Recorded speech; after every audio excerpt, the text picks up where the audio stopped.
የኔ ወድ ስለኔና ስላንተ ምን ታስባለህ? ስለወደፊት ህይወታችን ማለት ነገር አለ ስለኔ ወደፊት ተጋብተን ወልደን ደስ የሚላችሁ ምክክር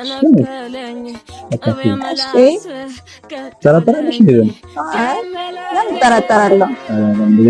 በጣም ስለምወድህ ስለማፈቅር አለ አይደል?